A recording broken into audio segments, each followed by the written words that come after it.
I'm Kate Winkler Dawson. And I'm Paul Holes. This is Buried Bones. Hey, Paul. Hi, Kate. How are you? I'm doing well. I have a question because every once in a while I get very down about true crime. You know, I mean, it's hard to work in this space all the time. It can be very sad, of course. And I think the more that I allow myself to be affected by it, the more I'm sort of like, oh my gosh, I need the inspirational stuff.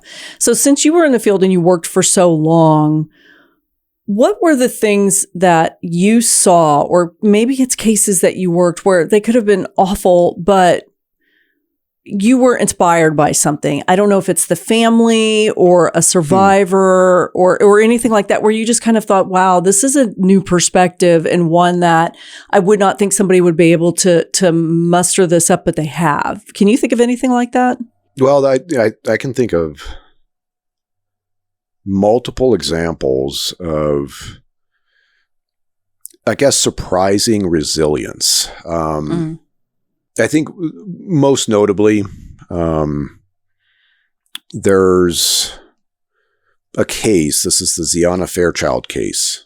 7-year-old girl. She goes missing, and she's missing for a long time. Mm-hmm. And her biological great aunt, Stephanie, but she was the one who actually raised Ziana because Ziana's bio mom was in prison at the time Ziana was born. Mm-hmm. And Stephanie raised Ziana, believe it or not, out here in Colorado Springs before moving. When bio mom wanted her daughter back, Ziana went to Vallejo, California with bio mom and the boyfriend. And Stephanie ultimately moved out to Vallejo when Ziana went missing after having to walk alone to her bus stop. Mm. And she was a missing girl. I forget exactly how long, like a year. And then her skull was found in the Los Gatos Mountains. A dog brought her skull back. And Stephanie reached out to me when she found out about who I was and asked if I could help on Ziana's case, which I did. And I became friends with Stephanie. And here is a mother, you know, when, like, I'm trying to find Ziana, the rest of Ziana. That was part of my goal, is to get Ziana back. And I distinctly remember, you know, when I was so crushed when I found out that where Ziana had been dumped, this is where you have wild boar. And wild boar eat carrion, bones and all. And I had to tell Stephanie, you know, I was like, oh, I don't think you're going to find Ziana. I don't think she's out there anymore. And I so dreaded that conversation. And I kind of led into this going, this is going to be hard. And Stephanie just, you know, straight up looked me in the eye and said, I need to hear it. And I told her, you know, and you could see her eyes waver, but she just became even more resolute after that. And then ultimately, you know, she's confronting Ziana's killer, who was Curtis Dean Anderson. She's literally going into jail, confronting him. She's having to correspond with him. And I know she has a book out about her correspondence with her daughter's killer, you know, and you could see through the letters, the exchange of these letters, the torment that he was putting her through, because this is when she didn't know Ziana was dead. It was before the skull had been found. But in many ways, she was inspiring, because even with such a horrific tragedy, she really showed kind of perseverance. And, you know, there's so many aspects to her story that, you know, it's just, it is one of those things where you go, yes, this is, she suffered through so much, but she really sets the bar in terms of showing kind of a level of strength and optimistic outlook in the face of the worst thing imaginable. Wow. And I know you've experienced that with Golden State Killer, survivors and families and stuff. And Yeah. I think that what an awful way to see that, you have to be able to get an inspiration from it. But I think about that too, when we talk about our cases and the way that people, particularly in the 1800s, just tracked down killers, and the detectives with the magnets on the fishing line trying to desperately find a weapon that's been thrown in the river, and Spilsbury, I think, pulling off some like these amazing things in the 1930s and 40s in England. I think, I always am trying to pick out the things that are not the things that I think people find entertaining. I think it's the things that are, for me, are touching and that really do show character. Mm-hmm. And I tell my kids that when you see whether you have grit and what your character is, oftentimes is when terrible things are happening. And hopefully terrible things don't happen. But at the same time, it's like, wow,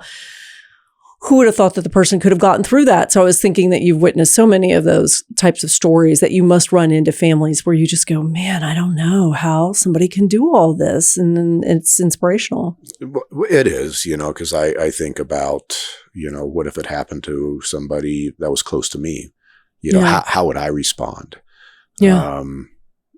So to see Stephanie, to see some of these other victims that I've interacted with, and how they've used these negative experiences and these tragedies in order to do good afterwards, that's very inspiring. Well, I'm glad to hear some of those. And I wanted to start with that question for you because the story we're going to talk about is one of those, for me, very hard stories. Even though it's a story that happened in 1875, it's about a teenager who goes missing, and then there's some pretty bad stuff that happens. And so, I keep in mind of the people in this story who are working really hard to figure out what's happening and to, get justice. And this is graphic. There's a sexual assault, so we're going to do a trigger warning for that. But particularly some of the details that we'll talk about with the injuries in the murder are difficult. And I just want to tell people that we're going to do a really good job, I think, of making sure we only include the stuff we need to include. Okay, awesome. If you say, do we have this? I might, I'll temper it as much as I can because of the details. I cannot stand it when I either read or hear or watch something in the true crime space where it's so graphic and there's no point, because now I can pick out the things that you would want to hear. And if it's not something that's going to add and it feels gratuitous, I don't think it's good to add, Sure. And I know like that's part of the struggle. Like if I'm listening to a case or being asked about a case, for me, I need to know all, right? And I'm used to having all, and trying to, juggle the true crime aspect versus me doing what I know I can do if I have all the information. That's always been a struggle. Yeah. And I give you all the information, but I really try to think about it as making it not gratuitous, because it bugs me. Yeah. Sometimes I think, well, what is gratuitous and what isn't? I tell my students this sometimes. It's like the pornography case that went in front of the U.S. Supreme Court, and they said we can't define pornography, but we know it when we see it, and that's the way I feel about some of this. So, anyway, we are going back to the 1800s, which makes me very happy. We're going to Pembroke, New Hampshire. So let's go ahead and set the scene. So this is relatively rural New Hampshire. It's 1875. And most of the people who live in this area are farmers, or they work for one of several nearby mills. And this town is about 7 miles away from the city of Concord, which is New Hampshire's capital. So small area. And we're talking about a couple of different towns, and I'll explain why in a little bit. So here's the main family. It's the Langmaid family, and they live on a farm about 2 miles outside of Pembroke, so even more rural. And they're in a village called Suncook. They have 2 kids. One's a girl named Josie, who's 17, and they have a boy named Waldo, love that name, who is 16. Okay. And both of these kids attend school at the Pembroke Academy. which is in Pembroke in the town. Their normal schedule would be that they would walk together, the sister and the brother, and then they would meet up with one of Josie's friends, who is a girl her age called Lilia Fowler, on the way, who was a neighbor. So here's what happens on the day that we need to focus on. The morning of October 4th, Josie is running late, and her brother Waldo is ahead of her. He says, I've got to go to school. I don't want to be late to school. And she says, fine. Lilia waits for Josie. She's there. Josie's there. But Lilia says, I've got to go. I can't be late for school. So she catches a ride into town on a passing wagon, which I guess was a thing. I mean, you just hitch a ride with somebody who's, probably a neighbor. These are small areas. They probably knew each other. This is Josie catching a ride? This is Lilia. Yeah, okay. The friend. So this leaves Josie at home because her parents are already going to work. So, her brother and her friend had seen her, and obviously Josie's going to be the focus here. And she was at home trying to get out the door. So Josie's walk takes her past neighbors' houses until it reaches a stretch that goes through some woods. This is probably the 50th time we've talked about a story involving woods and people, taking a familiar path through the woods. So by the afternoon, Josie's parents learn that she never made it to school. So Waldo made it to school, and then Lilia, who caught a ride on a wagon, made it to school. Josie didn't. So this is in the afternoon. And the question was, once the parents found out, who do they talk to? They talked to the people along the pathway where Josie would have gone by herself, including through the woods. So they said, where's our daughter? Have you seen her this morning? Witnesses in several of these houses, including the one that is the last house before you enter the woods, say they saw her walking that morning when she was, just running a little bit late. She was walking briskly in the direction of the school. The parents find out that she never made it to school. They're talking to the neighbors. The neighbors spread the word. Investigations back then were primarily handled by local constables and city marshals. I wanted to find out because I was thinking, okay, when are they going to sound the alarm to investigators? But these investigators were far flung, especially in these little rural towns. So it looks like they were doing their own investigation first. The officers worked part-time, so they were like tax collectors and officers at the same time. And obviously, they had investigated cases, but this might have been outside their range. So within a half an hour of the parents finding out that their daughter's missing, there's a search party. And over that afternoon and into the evening, 100 men accumulate to search Josie's route to school. And as the night falls, they use torches to light the way. And before I get to, the next part of this, I'll say they're looking at her last movements, and then they form a line by torchlight and sweep the woods, which, as somebody who loves sort of darker, kind of creepy things, must have been an incredible sight. It's like nighttime grid search. Yep. And is that, I guess it would depend on the conditions, but would they do grid searches and overnight searches in the middle of the night, even today? I mean, is this usually if there's somebody who's missing who's at risk, would it be bad weather, or what would stop them from doing a search at night like this all night? Well, it really is down to the exigency, and here you have a missing girl that's at risk. Mm-hmm. And so, obviously the people that are in charge of search and rescue will make the decision as to whether the conditions are not viable for the search.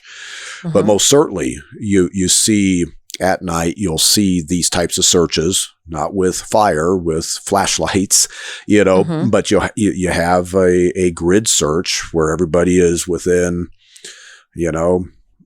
arm's length of each other, if not a little bit wider spaced, and they are told they have to overlap, mm-hmm. what they're searching. So everybody's looking, there's multiple eyes on each spot of land that they're walking through.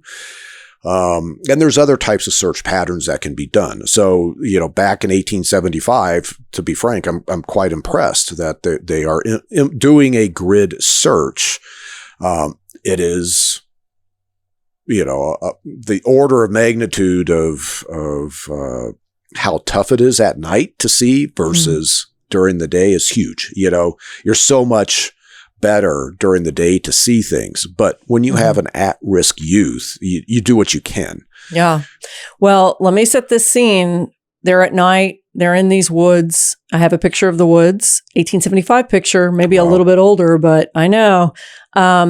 They find her body at 9:00. So it's pitch black outside. It's just them with moonlight and starlight and these torches. And they find her about a half a mile into the woods from the road. This is 12 hours later. So if you look at your little packet, only look at page 1 for me.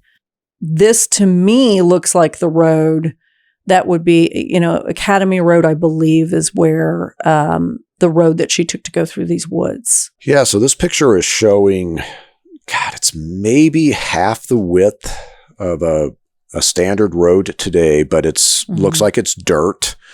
It's going through very dense brush, trees, bushes, you know, it's on both sides of this road. So I can see the road kind of, you know, turn to the left in the background and just disappear from sight.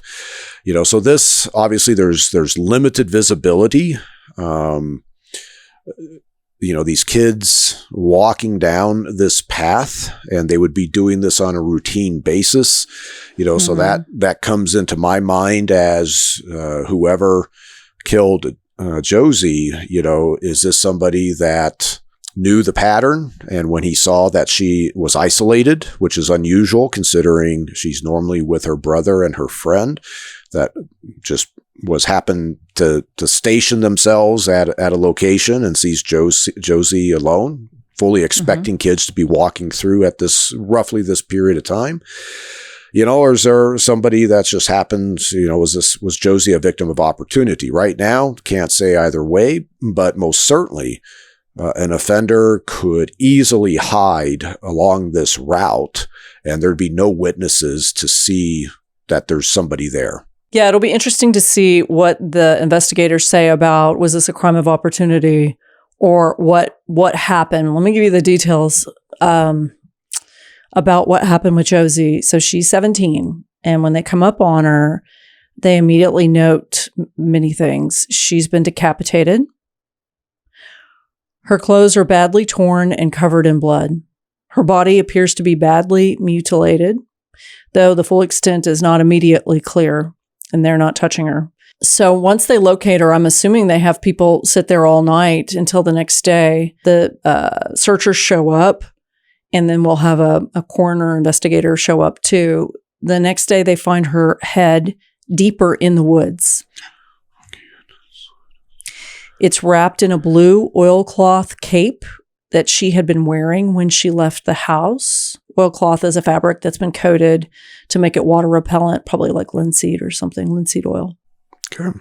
We're going to have 3 doctors do the autopsy, which is good. I'm actually impressed with some of the stuff that happens in this case. We talk about investigators all the time. But just at first blush, they said that her face has been cut. There's a mark on her cheek that resembles a boot heel. Other things, close to the road, the searchers find a broken 3-foot club. It sounds like it's cracked, but it didn't break into 2 pieces. The club is made of red oak and 1.5 inches thick. It's thick. It appears to have been cut recently. One side of the club seems to have been whittled to form a handle. They also find her schoolwork. They also find her schoolwork near this club and an apple, which everybody said she had been carrying earlier that morning. And then there's another odd thing. I don't want it to get too far ahead of myself here, but what do you think so far? You raised your eyebrows when it was very clear that someone had actually carried her head somewhere, not let it roll down the hill or something. Well, I think right now, absent other behavioral indicators, identification of the body would often be done by taking a look, having people who know the victim, by taking a look at the victim. And obviously the face is the primary feature that people will use to identify who the victim is. So the decapitation may have been a way to just delay the identification of the body. Mm-hmm. But I can't say that with confidence without really knowing more of what happened to her, because there may be some very sick reasons that the offender decapitated her. Mm-hmm. The initial thought, her clothes are torn. Of course, they're bloody. Her body is mutilated, and I can extrapolate in terms of the types of mutilation.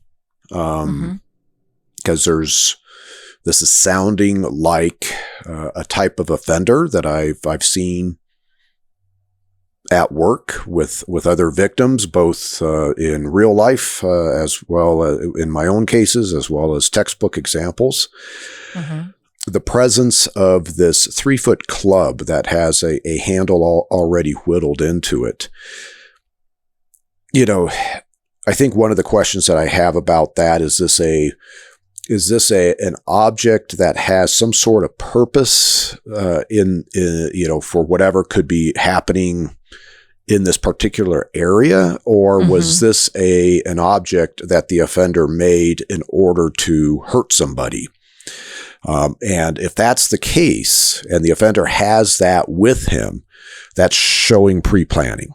I can tell you this is not the kind of object that would have been produced in these two towns that are next to each other, Pembroke, where, she goes to school, and then where she's from. So this appears to be custom made. Yeah. Okay. So, this sounds like the offender is in this location and is armed with a pre-manufactured weapon. Mm-hmm. Could suggest that the offender was lying in wait for the right opportunity, and Josie was the right opportunity. Because I imagine that it's not just Josie, Lilia, and Waldo walking to school through this route. There's probably, waves of children that are walking through. And so here is a source, a victim pool.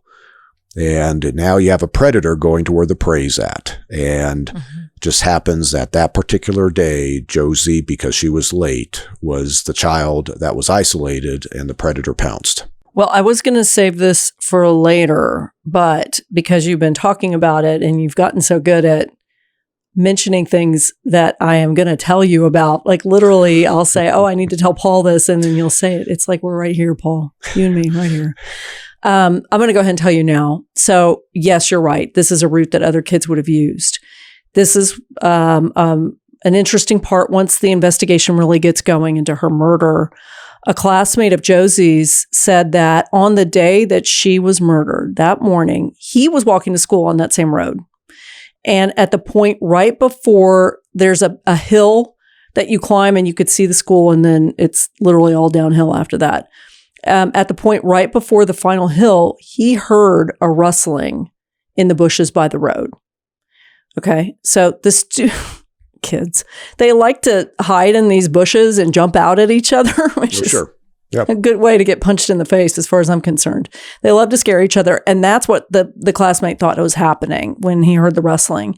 He said, I know who did this, Tom or whoever, some kid, and he said, he didn't jump out at him, so he just went on to school and said, well, he's going to scare the crap out of somebody. But then he got to school and that kid was already there. So it wasn't Tom or whoever that kid was. Okay. So there's a witness who said he heard a rustling, and it clearly wasn't a classmate. And they had talked to everybody and said, no, it wasn't me. And you said that this was at the top of the hill? He said at the point right before the final hill. So at the bottom of the hill. And there were bushes. Well, you saw the bushes. I mean, if this is the offender, and I think, it's likely it could have been, part of the evaluation of this location, and you put yourself in the offender's mind, is that the offender's not going to choose, let's say, a switchback location where you have no visibility on either side of this, down either stretch of the road. You don't know who's coming, so you're going to position yourself where you can see victims approaching, so you can evaluate the circumstances, plus you can determine further off in the distance, are there other people coming? And then start plotting. If you see somebody that's isolated like Josie, and you look past Josie, because you've purposely chosen a location where you can see down the road. You see nobody is coming from that direction. Nobody's coming from that direction. I now have my opportunity. And the rustling, this classmate who was a male classmate, I'm wondering if the offender considered this classmate a victim, and decided for one reason or another not to attack. And it may have been because this was a male, and that's not this offender's preferred victim. It may be that he saw other kids starting to approach and backed away. Who knows? But this location tends to suggest that, yes, you have an offender who knows these kids are flowing through this location and just lied in wait until the right opportunity presented itself. And unfortunately, that was Josie. Let's keep going.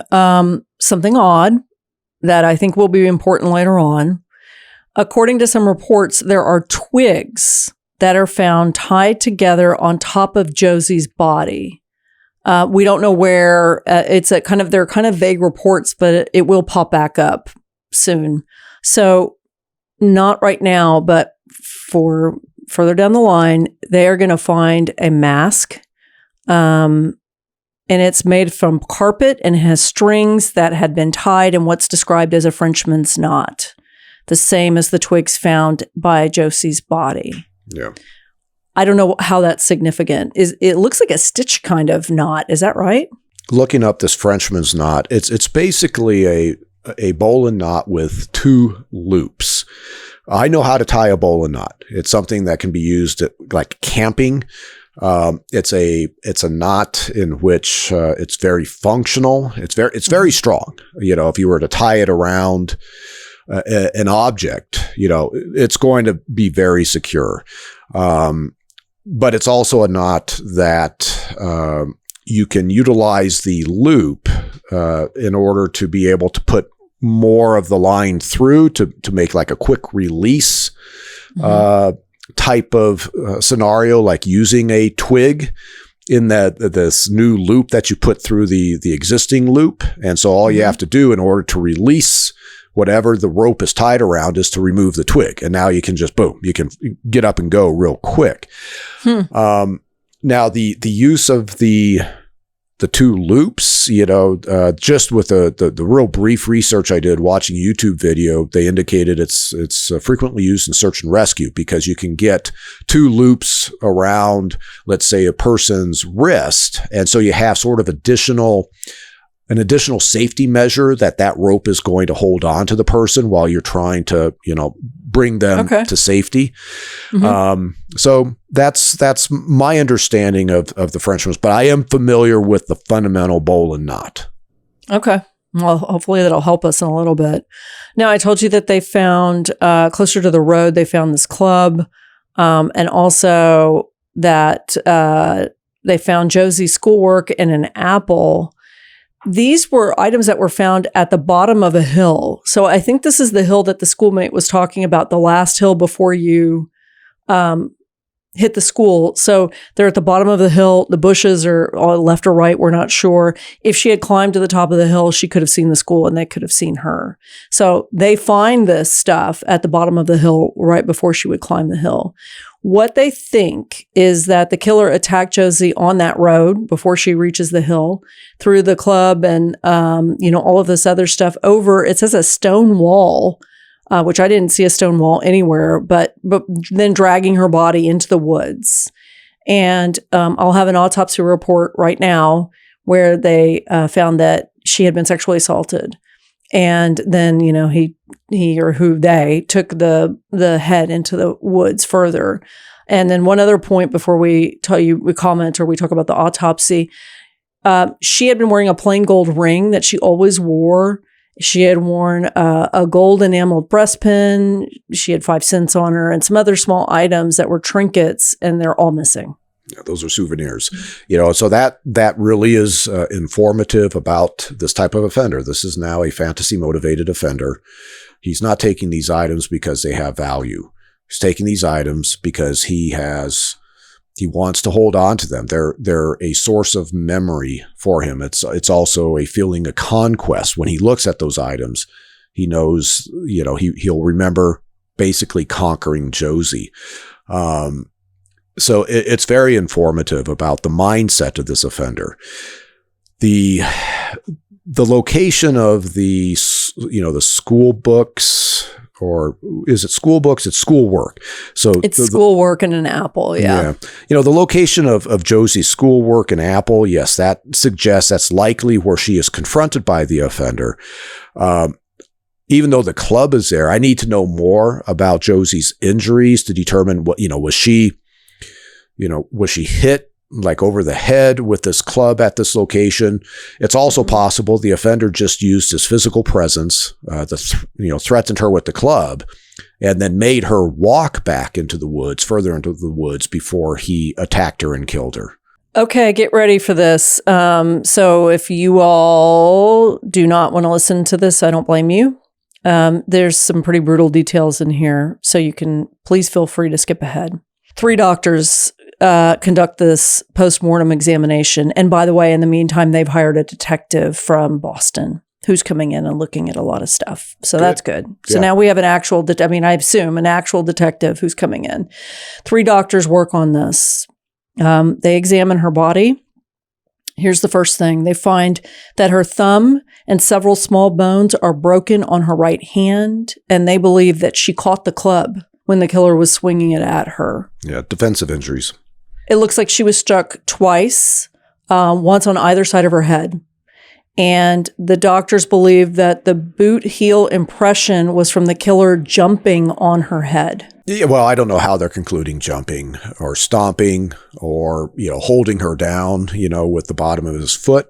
So I don't think you can draw that conclusion, but you can draw a conclusion that, he put her foot on her head. And they see this mark and said immediately it's a boot heel that's on her cheek. Okay, remember that investigators said that after he had subdued Josie close to the road, he dragged her further into the woods. They think she was still alive when this happened. Once away from the main road, there are definite signs that she had been sexually assaulted. Why do you think that they would think that she was still alive? Would you see marks like that she was fighting as she's being dragged, or what would give them that indication, do you think? Well, it's possible, in terms of her still being alive, it may be because of the assessment of the injuries to her head from the club were not significant enough that the pathologist or these doctors felt would have caused death. So that's one possibility. There's also the possibility that there is a bleeding. There's a trail of blood that suggests that there's still active bleeding going on, where, if she has an open wound and there's significant bleeding that persists along the length of this trail, that her heart is still pumping. So there may be several factors that they're looking at. And then it's also, well, what's going on at the sexual assault location. And then ultimately, you told me previously you have body mutilation. Was there, a knife being used? Does it look like she has defensive injuries as a result of the, a knife or whatever is going on? So there'd be multiple things that they could be relying upon to say she's still alive at this location where her body is found. Okay. Here are the last bits that I think are the most difficult. I want to preface this by saying that they aren't sure whether any of this stuff happened, aside from the sexual assault, before she died or after she died. But I mean, what I think is good about these 3 doctors is they don't seem to be assuming too much. There's a lot of, this is what we think, but we're not sure, and we need more evidence. They said that the killer ripped and cut at her clothes. So this was in the woods. That he gashed her body and mutilated her. But the newspapers, I'm sure out of propriety, don't describe the injuries in great detail. But what the doctors say is that her vulva had been mutilated and partially cut away. Mm-hmm. that the doctors say that the killer used a knife or some kind of sharp instrument to slit her cheek, her ear, and her lip. They do not know what kind of knife. I don't even think they want to try to guess. They think that she was alive when her head was cut off using that same knife or a sharp instrument. And one more line before you react to that. Her head had been cut off at the shoulders. They say this was done skillfully because of the way the first and second vertebrae were separated. Okay. So this is a sexual sadist, and that's exactly what I thought was going on. He, in essence, this is the worst type of offender that any victim would ever want to be confronted by, because he gets sexual pleasure out of torture, out of inflicting fear and doing these extreme violence while the victim is still alive. Josie's last moments were horrific. The mutilation, part of that is the sadism that's going on. Part of that, some of the sort of the behavioral experts, they talk about this defeminization, and I'm not going to go into details, but this is where specific parts of the female anatomy are targeted by the offender and, let's just say, obliterated or removed from the victim's body. And it's something that has, I've seen it in person. There's plenty of textbook examples of this type of offender. So he's a serial predator. There's no question about it. Now, has he committed other attacks prior or other attacks afterwards? I can't say that, but he is motivated by fantasy. His fantasy is to inflict sadistic acts on his victim and have them writhe in pain and scream out in pain and be in fear before he kills them. And then, the decapitation, there may be just what we would call an MO aspect to it, is to delay identification of Josie.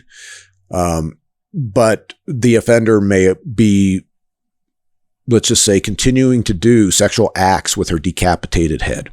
This is it's 1875, and it just really underscores that this type of predator existed before we even knew what a serial killer was, or that term was, right? That was really not until the 1970s that term was even applied or used.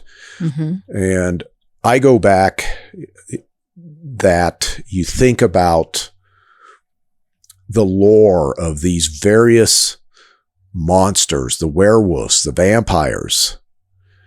Well, some of the victims of these monsters are probably victims of this type of predator, and people didn't know what they were looking at when they came across them, and they had to come up with an explanation. Must have been a werewolf, must have been a vampire. But the reality is that these predators have existed since the dawn of time. Well, this was so brutal. Oh, what about did you talk about this? The second and the first vertebrae, they thought it was done skillfully. Must be somebody medically trained type of dismemberment, right? Because they're right. They're noticing, right? They're noticing, oh, this person is cutting through the easy part of the neck in order to remove her head. It's in between the vertebrae. That this may suggest that you have somebody that has some training. I wouldn't say necessarily medical, but it could be because they've butchered animals. They're a hunter, they understand that, but also understand this type of predator probably has killed animals prior and has dismembered these animals, and then learns, well, the knife isn't going to go through the vertebrae, so I have to go in between the vertebrae to get this animal's head off. They learn this just because this is what they're doing. It's like a Jeffrey Dahmer, who's butchering animals and putting their, I think I remember a picture of a dog's head being put on a stake. He's got experience with animal anatomy, and so of course that translates into dismembering humans. So it really, to me, it just suggests that this offender has probably dismembered animal and or humans before. Well, I can tell you in the 1800s, I would have a hard time finding a man who hadn't at some point had to break down the carcass of an animal. You know, Sure. I guess if he were extremely wealthy, but not out here in the rural area. So that wouldn't surprise me these days, yes, but not then. Okay, well, I'm glad we made it through that autopsy. As I had mentioned before, the townspeople hire a detective from Boston. The news goes everywhere, of course, and there are several people of interest that are identified and arrested. Of course, they shake down what they call tramps, which are the homeless or itinerant men. The only black man in one of these small towns is arrested and comes to nothing. None of this happens. Everybody has alibis. The leads go nowhere until this story gets really, for me, disturbing. And not in a violent way necessarily, but in a weird, creepy way. So here we go. We start to have a suspect pretty quickly, even though they've sort of looked through all of these different people who are more likely suspects. They start to home in on this guy who worked for the friend, Lelia. Her dad would hire people to do farm work. And there was an odd man who was there. So I'll give you all this context. So this is Josie's friend, Lelia. She was the one who was supposed to go to school, but she caught a ride instead. They're neighbors, and her father, Lelia's father's name is Trueworthy Fowler. So Fowler has hired several men to do farm work the day before Josie's murder. And among this group of men is someone who Mr. Fowler doesn't know his real name, but people call him the Frenchman. While they're working, the Frenchman sees Lelia. This is not Josie, it's Lelia, coming home on the road from school one afternoon. He asks her brother, who was working with the men on this project, which route that his sister Lelia takes to get to school. And then, of course, you know the story of the classmate saying that there was somebody in the bushes. And now, of course, the detective and other authorities think that this guy, who nobody knows his real name, was waiting in the woods, the Frenchman, and he was actually targeting Lelia, not Josie. But Lelia gets a ride to school on a passing carriage, and Josie comes instead. So that's what they think happened. The issue, of course, is this guy's long gone. So what do you think about that? It's entirely plausible. Mm-hmm. But it's just, I think, one of many possibilities. But of course, he's a suspect because why is he asking about the route that Lily is taking to school, back and forth to school? That's showing a unusual level of interest in the details about this young girl, you know, and her whereabouts. So it's possible that, he planned on making Lily a victim if the circumstances were right. And then that morning, Lilia was not somebody that he would be able to victimize. And while he's out there, Josie presented herself, if you will, in terms of walking to school, not far behind, the other kids, but still isolated.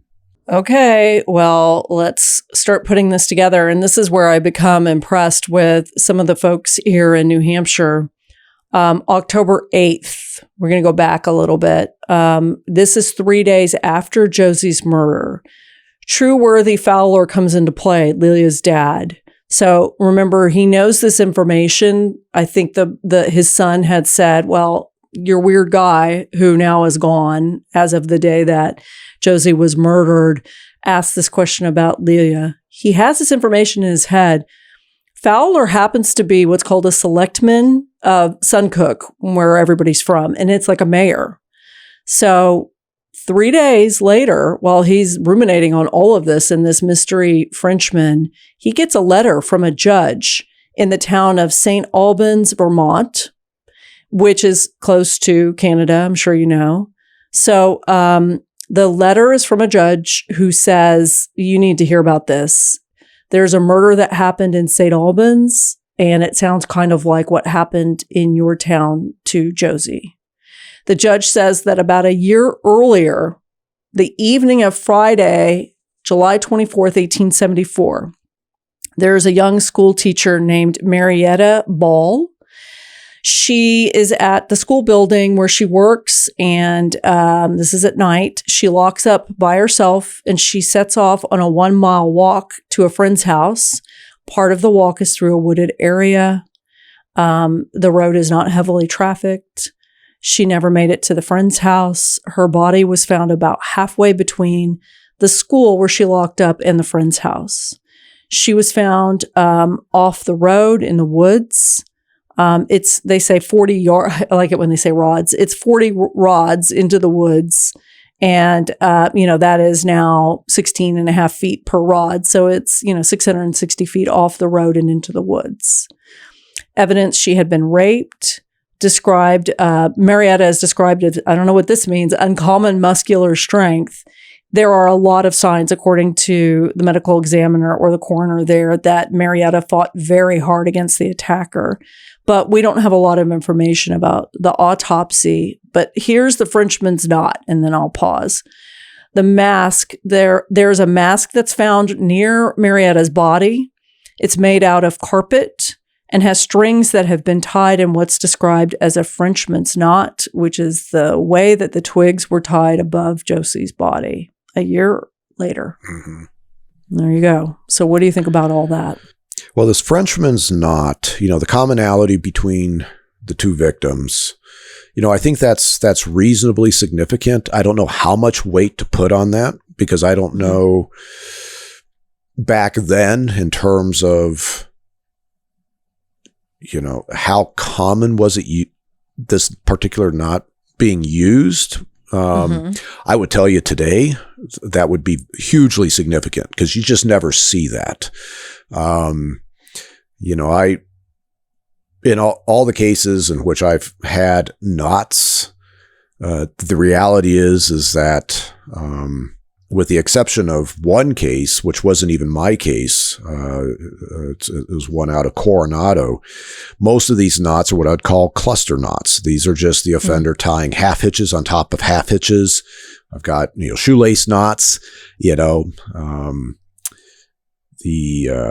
whether it be a granny knot or a square knot, which is basically the same thing, except just some slight differences in terms of how they're tied.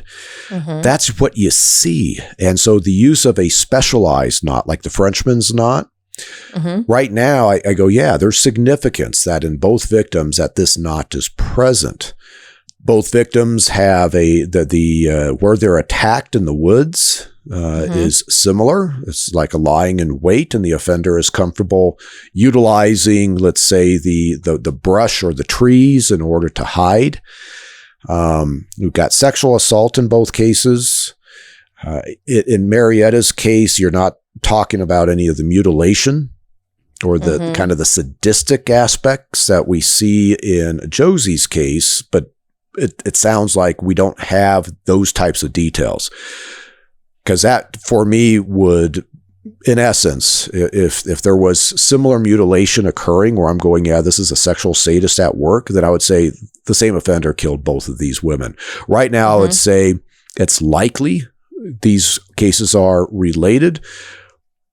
I'd want more of those types of behavioral details in order to say, yes, these are definitely related. Okay, well, let me tell you what they think in Vermont about who did this to Marietta and why it's so alarming that they're contacting, this mayor in New Hampshire. The authorities in St. Albans was certain it was a guy named Joseph Lepage that had killed Marietta. There wasn't enough evidence to bring him to trial, according to this judge, but circumstantially they thought it was him. I actually honestly don't know why. I don't have specific information about why, but it's a French name. Well, he's from Quebec. Okay. And he was a woodcutter, if you remember the club. Yeah. So, well, this is where, you have this nebulous suspect, this hired worker that they refer to as the Frenchman in Josie's case. And now you have this Joseph Lepage as a suspect in a similar case, French name from Quebec. So there's some overlapping characteristics with suspects in the suspect characteristics within these two cases. And I think most crucially, he had since Marietta's murder, Joseph Lepage and his family had moved to Suncook, New Hampshire, where Josie was from. So now we have geographic connections between the two cases, the suspect in the two cases. Okay. So now this is where this is churn. I always describe this, because having worked massive cases like Golden State Killer, you're looking at different men all the time as suspects. And some of these guys, it's like just static, no matter where you look about this particular suspect, nothing seems to just do anything. It's just that there's nothing going on with this guy in terms of elevating him as a suspect. But then you come across somebody and all of a sudden there's some connections being made. And then this is where you have some churn. And this is where what I'm saying with this Joseph Lepage is like, oh, there's churn here.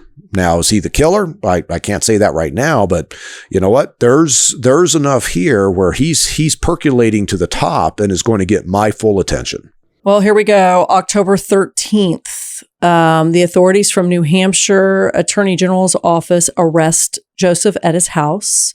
He has his wife with him and 4 of his 5 kids. And they search the house. They find a coat with bloodstains on it and a pair of boots. And the heel of the boot matches the mark on Josie's cheek. I mean, I'm sure you could throw a rock and hit somebody who had those kind of boots, but still, he has boots, pointy boots, it sounds like. Yep. So the local French community feels like Joseph is being unfairly scapegoated. That doesn't surprise me. One of the community leaders tells the police, wait a second, this guy was with me all day on the day of Josie's murder. So you got to leave him alone. The problem was when Joseph was with the police, he said, I was lost in the woods all day during that time. I mean, that's the worst alibi.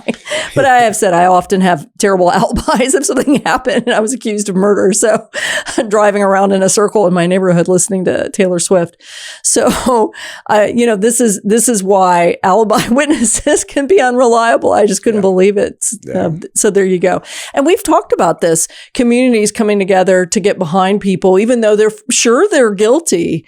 And oftentimes it's based on ethnicity or some, religion or some kind of common factor where they're on the defensive, right? Right. No, absolutely. The police say anyway, and they put him on trial, January of 1876. So now we get even more background on Joseph. He's got a sister-in-law. So it's his wife's sister. She travels from Quebec to testify against him. So she says in 1871, so this would be, 1871 would be 3 years before Marietta, 4 years before Josie. In 1871, a masked man in Quebec threatened her with a club in a cow pasture and raped her. So he was wearing a mask that I had to look up, a buffalo robe mask, which is cured buffalo hide that still has the hair on it. Must have been absolutely terrifying among everything else that was happening. She rips off the mask and sees it's Joseph. Mm-hmm. And nothing happens to him. I don't know if she doesn't, because of her sister, she doesn't report it or what happens. But at least one person confirms his identity in a violent attack. Yeah, and obviously there's overlap. Here you have a club being used, and we see the club being used in Josie's case. You see a mask being used in Marietta's case. You have the geographic connections of Joseph Lepage between those two cases, and now you have a sister-in-law offering up details on her attacker that overlap with the Josie and Marietta cases. He's attacking her out in a cow pasture. He's comfortable outside. He's not the Golden State Killer who's comfortable breaking into houses and attacking people inside the house. He likes to work in the outdoors. And these are sexually motivated crimes. Now, for me, it's the interesting aspect is with the sister-in-law and Marietta. We don't have information that is indicating the sadistic aspects. And sadism can, the sexual assault can be sadistic in and of itself in terms of, people say, of course, any sexual assault is sadistic. But when I use that term sadistic, I am talking about a very, very narrowly defined set of behavioral characteristics that indicates that this person is getting sexual gratification through literally the physical and psychological violence that they are doing versus the sexual act in and of itself. But Josie is sexually mutilated, and she's mutilated before she's killed. So this is those sadistic acts. So do we have an offender that is actually escalating in his fantasy and is really starting to display the sexual sadism that we see in Josie at that point in time and didn't display it fully in the prior cases? It seems definitely like escalation to me. Gosh. And he is keeping his trap shut this whole time through this trial. So he is initially found guilty of first-degree murder. His lawyer appeals on the grounds that some of the testimony in the trial should have been inadmissible. It doesn't matter because when he wins the appeal, but then there's another trial and he's convicted, he's sentenced to death. So then the question is, what happens? Do we learn anything else from Joseph? And we do, thanks to a priest. So, the French community is in denial. I don't know if his wife is or his kids are. But the day before he's supposed to be executed, which is March of 1878. So this kind of surprises me. He's alive for another 2 years. So maybe this was a jump in appeals or something, but usually this would have been quick. Maybe New Hampshire was more progressive. I don't know. So he's alive for 2 more years on death row. And a priest comes in and he's, set to be executed by hanging, and he confesses. And the priest, of course, would not be able to reveal information that Joseph said, but he convinces Joseph to confess to the police. He confesses to the murders of Josie and Marietta. And you were right about this, Paul. Sometimes when I think people take things, they're just going to go hawk them. Maybe they aren't, trinkets or memorabilia or trophies or any of that. But he tells them where to find in the woods Josie's possessions, like the ring and the breastpin and stuff. He had hidden them. Yeah. And he told them exactly where to look. So he is executed. And there's a little bit of a postscript here. He's executed, and then he becomes a suspect in 2 1867 unsolved murders that happened in Quebec. So these predate by 4 years the attack on the sister-in-law. He had been in the town when they happened, at the time when they happened. And so, he's dead at this point. There's no information. Obviously, they were able to get some information out of him before. So it's a shame in this circumstance that he was executed, because if they really thought he was a suspect, maybe they could have gotten more information and closure from families, but too late now. Yeah. And I would guess he has others up and beyond those, and imagine, this is, obviously they don't have DNA to link these cases together. They really have a poor understanding of this type of sexual predator. So they're not necessarily recognizing that this is a behavioral characteristic that would be predictive that you are dealing with somebody who is a serial killer, serial rapist, serial killer. And so you probably have other communities that this guy, whether he had a connection or he flowed through and has committed similar crimes, and nobody's put two and two together that this is their killer. So, I think they did a remarkable job in terms of figuring out who Josie and Marietta's killer was, to be frank, for this day and age and for the limitations that they had. But I think, like the message that I want to underscore, is, and maybe some of our listeners, this is the first time they've ever heard about, the brutality that some of these offenders do to their victims. And this is where we always want to tell our kids there's no such thing as monsters. But the reality is there are monsters, and these guys are the monsters. And to see what they do firsthand to their victims, it's absolutely horrific. And I wish there was a way to find them all and get them all off the street and prevent these guys from being out there. But there just isn't. And you just have to be aware and keep yourself safe. I mean, what a story. And I'm always looking for heroes. And clearly the judge put it together. I mean, the judge in Vermont read this story and was thinking, this sounds familiar. This obviously happened. And then, I don't know if the news from what happened with Marietta Ball didn't make it down to New Hampshire and this detective didn't put it together. This seems similar. But, being able to get information from Joseph, right before his execution with the priest, and then, turning this information over, convincing Joseph to confess to the police. I mean, some of this stuff does go above and beyond. They wouldn't have caught him if it weren't for the judge, obviously. Sure. And for the almost victim's father to be in a position in the community where he would have been the one to receive this information from the judge.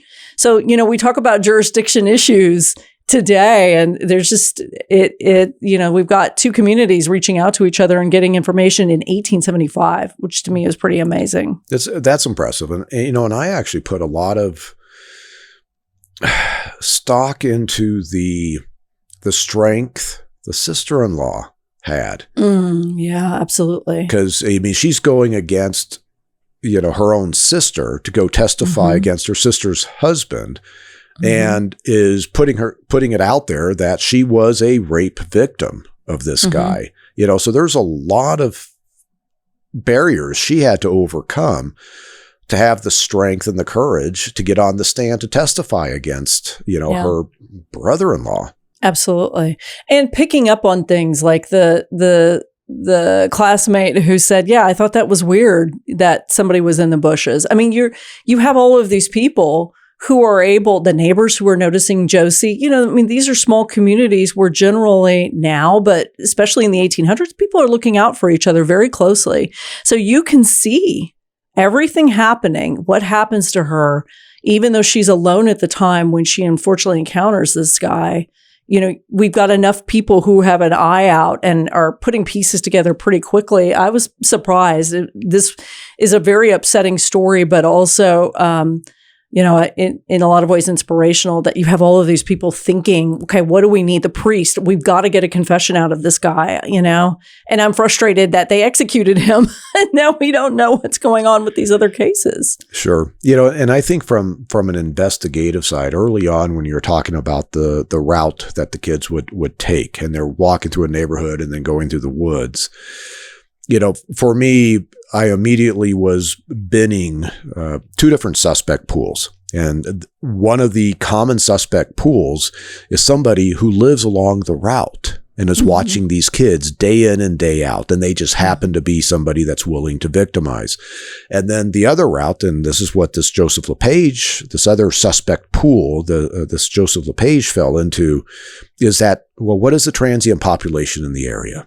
And you have to think about that very early on in the investigation, so you can now start capitalizing on information that witnesses may have as to who has flowed in and out of your community.